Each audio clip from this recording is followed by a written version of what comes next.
Assalamualaikum warahmatullahi wabarakatuh dan salam sejahtera. Pada video yang lepas, saya ada beritahu pengenalan berkaitan dengan linked list. Learning outcome hasil pembelajaran untuk video pada kali ini adalah introduction to linked list. Apa itu linked list? So sebelum kita pergi apa itu linked list, kita pergi dulu kepada list. List is a collection of data item from same type. Apa itu list? List adalah koleksi data item yang sama jenis. Okey, contoh list adalah uh, list senarai pelajar. List tu sebenarnya apa? List tu sebenarnya adalah senarai. Okey, contoh senarai pelajar. Sama jenis. Okey, so kita ada senarai pelajar, kita ada list of lecturer, kita ada senarai pensyarah. Senarai pelajar dan senarai pensyarah adalah senarai yang berbeza. Okey, so kalau kita nak jadikan satu senarai yang sama, senarai pelajar adalah senarai pelajar saja. Dan jika senarai pensyarah, kita jadikan sebagai senarai pensyarah saja. Itu adalah contoh list. Apa pula itu linked list? Di dalam komputer, linked list is a collection of component called nodes. Okey, so di dalam komputer, linked list adalah koleksi komponen nama dia ialah nodes. Okey, join together via link yang dihubungkan bersama dengan satu link. Okey. So node yang berhubung itu adalah kita panggil sebagai linked list. Okey. So contoh node di dalam komputer. So saya lukis Saya lukis kotak ni. Kotak ini mewakili satu node. Okey. So okey, ini contoh nodes dalam komputer. So kotak ini mewakili satu nodes. Okey, so katakan kita ada okey. Katakan kita ada 3 nodes. Okey. So 3 nodes bermaksud ada 3 kotak. Okey. Okey. So ada 3 nodes. Contoh saya ni ada apa? Ada 3 nodes, ada 3 kotak. Okey. Okey, so kotak yang pertama ini mewakili node yang pertama. Okey. So ada 1, 2, ada 3 nodes di sini. Okey. So katakan kita ada 3 nodes. Okey. Okey. Join together via link. Okey. So ketiga-tiga nodes ini mestilah dihubungkan bersama menggunakan satu link. Okey. Satu pautan. Okey. So contohnya saya lukiskan anak panah ini. So anak panah ini mewakili link ataupun pautan di antara node. Okey. Every node in linked list has its own unique address. Konsep untuk linked list dalam komputer ialah setiap node ni mesti ada dia punya alamat yang unik. Okay, so katakan node yang pertama ini alamatnya ialah 100. Okay. Apa maksud unik ni? Unik ni bermaksud dia tidak boleh sama. Okay. So jika node yang pertama ini saya letakkan 100. Okay.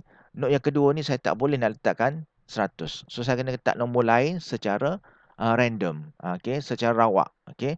So katakan node yang kedua ni saya letakkan nilainya ialah 500. Okay. Dan node yang ketiga ni alamatnya ialah 300. Okey. Alamat ni apa sebenarnya? Alamat ni seperti alamat rumah kita. Okey, so setiap rumah mesti ada alamat. Begitu juga dengan nodes di dalam komputer. So setiap node ada dia punya alamat. Sebagai apa? Sebagai rujukan lah. Okey, so jika kita nak pergi ke rumah Abu, kita kena tahu alamat rumah Abu. Begitu juga node dalam komputer. Okey, so jika kita nak pergi kepada node yang kedua ni, kita kena tahu alamat bagi node yang kedua. Okey, alamat ini unik. Okey, so ini 100, tak boleh. Yang kedua itu adalah 100. Dia mestilah nombor yang berbeza. Dan tidak mestinya mengikut turutan lah. Okey, so yang pertama ni 100. Oh, yang kedua adakah mesti 200? Tak. Tak semestinya. Okey, boleh tak 200? Boleh. Okey, tetapi tidak semestinya mengikut turutan. Okey, so dalam contoh saya ni saya buat node yang pertama alamatnya ialah 100, node yang kedua alamatnya ialah 500 dan node yang ketiga alamatnya ialah 300. Mesti dalam bentuk ratus ke? Tak semestinya. Okey, so contohnya alamat yang pertama ni 100, alamat yang kedua ni saya nak jadikan sebagai 50 pun boleh, tak ada masalah. Okey. Cuma mestilah unik. Okey, unik di sini bermaksud alamat itu mestilah berbeza. Tak boleh ada alamat yang sama.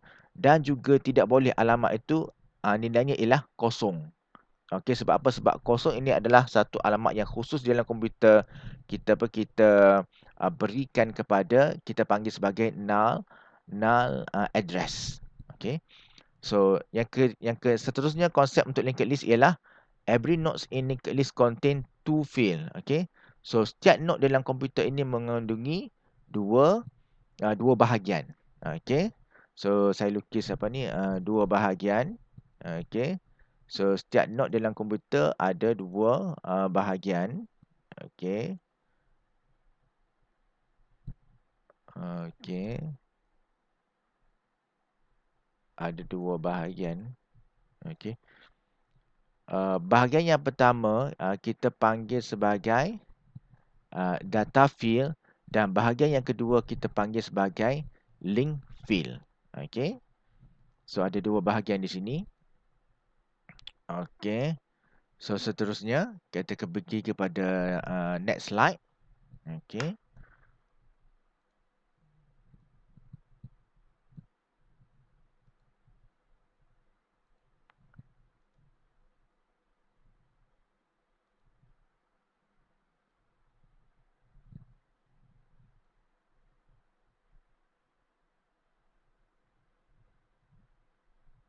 Okey.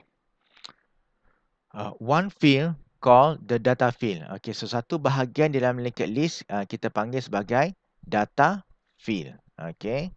So satu bahagian adalah data field. Okey. Dan bahagian yang kedua kita panggil sebagai link. Okey, link field. Okey. So di sini semua node ada dua bahagian. Okey, bahagian yang pertama adalah data dan yang kedua adalah link. So apa yang ada di dalam data ni, to store the data or to store the data or information. Okay, so dalam data field ni kita simpan data ataupun informasi. Okay, so contoh data adalah katakan saya letak data tu adalah integer. Okay, so contohnya nilai data saya untuk node yang pertama ini nilainya adalah satu integer. Nilainya ialah 10. Okey. Node saya yang kedua ni datanya juga integer, nilainya ialah 20. Okey. Dan node yang ketiga ni juga adalah satu integer, nilainya ialah 30. Adakah data ini mesti sentiasa integer? Tidak semestinya. Data di dalam node ni boleh jadi integer, okey, boleh jadi string. Okey. Contoh string ialah nama, okey. String name, okey, contohnya nama dia ialah Ali. Ali adalah satu string. Okey. Node yang kedua pula adalah okey, nama dia ialah Abu. Okey. Dan node yang ketiga nama dia ialah okey, datanya ialah name city. Okey. City. Okey. Okey, Ctrl Z. Okey. City. Okey. So di sini di dalam data ni tidak semestinya di dalam data bagi node ni mesti ada satu item saja. Okey, dalam contoh saya ni saya letakkan ada dua item. Satu ialah Ali. Okey, so Ali adalah string dan satu lagi ialah integer 10. Tidak semestinya mesti satu item saja. So boleh jadi lebih daripada satu. 3 ke 5 ke tiada masalah. Okey, dalam kes ni saya letakkan satu string. Okey, Ali, string name, string nama itu Ali dan integer nilainya ialah 10. Okey. So ini pula adalah string name, nama dia ialah Abu, dan untuk node yang kedua ni juga datanya ialah 20. Okey. Bagi contoh-contoh saya yang untuk video ini dan seterusnya, biasanya saya akan letakkan data tu adalah integer sahaja. So untuk memudahkan contoh, So saya hanya letakkan satu jenis data saja, iaitu integer. Okey. Itu yang pertama. Okey, satu bahagian di dalam notes ni nama dia ialah data field. Okey. Contain the information, mempunyai informasi. Yang kedua, bahagian kedua kita panggil sebagai link field. Okey. Link field. Bahagian yang kedua adalah link. Okey. So link ni mempunyai apa? Link ni mempunyai address of the next node in the list. Okey, dia mempunyai alamat bagi node yang berikutnya di dalam list. Okey. So contohnya, ini node yang pertama, okey. Ini node yang kedua, ini node yang ketiga. Node yang pertama alamatnya adalah 100. Node yang kedua alamatnya ialah 500 dan node yang ketiga, okey, katakan alamatnya adalah 300. Okey. So link field contain the address of the next nodes in the list. Okey, mempunyai alamat bagi node yang berikutnya di dalam list. Okey. So ini node yang pertama. Node yang berikutnya adalah node yang kedua, alamatnya ialah 500. Okey. So link field untuk node yang pertama, okey, nilainya ialah 500. So kenapa 500? Sebab 500 adalah alamat bagi node yang berikutnya. Node yang berikutnya adalah node yang kedua, alamatnya adalah 500. Okey. So untuk node yang kedua ni, di dalam link field ini, okey, alamatnya adalah 300. Okey. Maksudnya apa? Maksudnya node yang kedua ni dia point, okey, dia tunjukkan, okey. So dia tunjukkan kepada node yang ketiga, iaitu alamatnya adalah 300. Bermaksud dia link, okey, ada hubungan di antara node ni. Okey. So ini node yang pertama, okey. Ini node yang kedua dan ini node yang ketiga. Ada hubungan di antara ketiga-tiga node ni menggunakan apa ni? Anak panah ni. Okey, macam mana dia berhubung? Dia berhubung menggunakan link field. Okey. So sebab itulah kita namakan dia sebagai linked list. Sebab apa? Sebab list ini dia sentiasa berhubung. Okey, ada hubungan di antara nodes. Okey, konsep seterusnya untuk linked list ini adalah the address of the first node in the first location is stored in a separate location called head or first. Okey. So alamat, okey, untuk node yang pertama, ini khas untuk node yang pertama saja. Okey. Mestilah alamat yang untuk node yang pertama, alamatnya disimpan di dalam satu lokasi. Okey, nama dia ialah head. Okey, head ataupun first. Tapi dalam kelas saya biasanya menggunakan istilah head. Okey, so kita kena ada satu lokasi khas di sini. Okey. Namanya adalah head. Okey. Okey, head.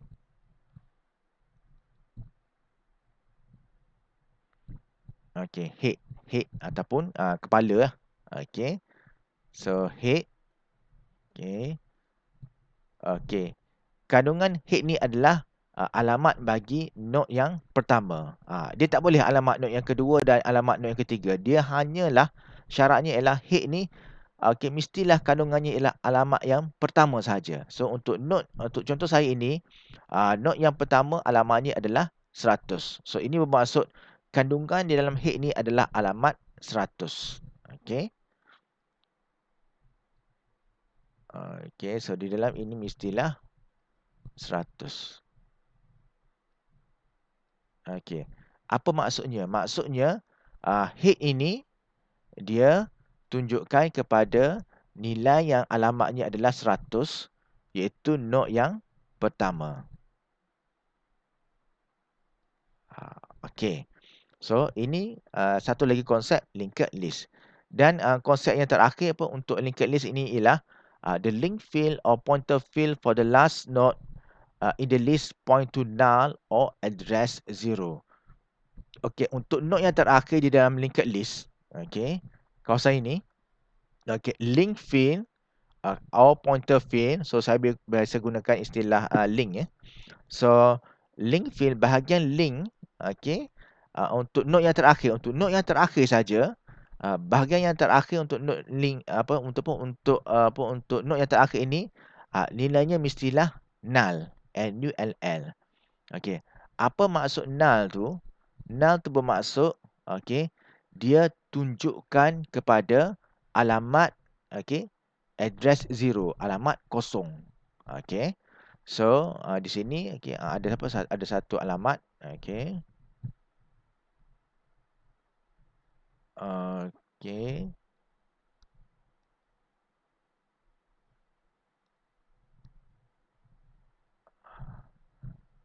Okey. Link apa ni? Link line biasanya menunjukkan kepada address apa ni? Node-node yang berikutnya. Okey, tetapi okey, untuk node yang terakhir nilainya ialah null. Okey, iaitu nilainya adalah kosong. Okey.